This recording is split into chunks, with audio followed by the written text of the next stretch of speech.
so pretty. It does.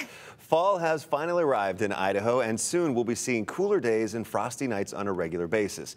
And while we're starting to see some fall colors showing up around us, your home landscape might start to look a little drab now that the growing season is coming to an end. Yeah, so today on You Can Grow It, Garden Master Jim Duthie reminds us of what makes the leaves change colors this time of year and gives us some ideas on which plants will keep a splash of color in our yards and gardens for just a few more weeks.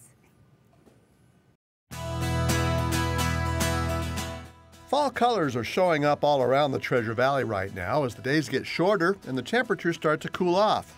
And a great place to sample nature's colorful show is at Catherine Albertson Park in Boise. As the days grow shorter, the trees know that colder weather is on the way. The leaves stop producing chlorophyll, the chemical that helps convert water into the sugars that nourish the trees.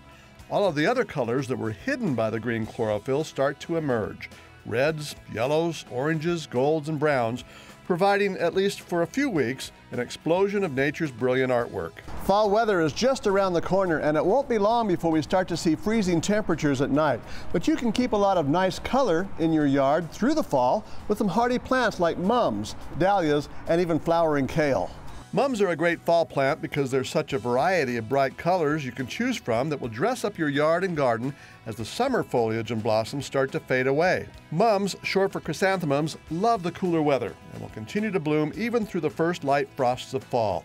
They're inexpensive, and since they're perennials, if the winter weather isn't too severe, they'll bloom again next year. They're especially attractive when grouped in an assortment of colors, either in the ground or in containers, along with some other fall plants like flowering kale and cabbage, and a few pansies. All of these plants will do well until the first real hard freezes force them into dormancy. Kale and flowering cabbage not only add a touch of color, but offer a different texture as well from the typical stems, leaves, and blossoms of most flowering plants. Add some decorative grasses, and you've got a container display that can't be beat. And here's a unique hanging basket. Colorful flowering kale with trailing silver falls dichondra. It requires very little water and will tolerate a light frost or two before the hard freezes set in. Dahlias resemble their cousins, the mums, but are a bit larger and showier. They're a little more tender than the mums, so once the really cold weather hits, it's time to lift the tubers and store them through the winter for replanting in the spring. And speaking of spring, now is a great time to plant flowering bulbs. I'm pulling a lot of my annuals right now, putting in my bulbs, and then planting my mums and my cabbage and kale on top with my pansies. And those will usually make it through the winter. And then after that, early spring, the tulips come up, my pansies and violas come back, and we're right back into spring again. That will also protect your bulbs from being dug up by hungry squirrels.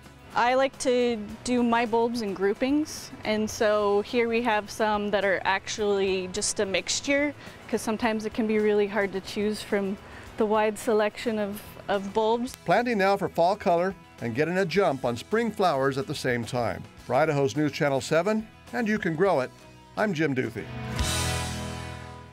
And as Jim said, now is also a good time to plant those flowering bulbs like tulips and daffodils, and be sure to follow the planting instructions on the packages. Good advice there. Following the directions is good advice. Yes. Yeah.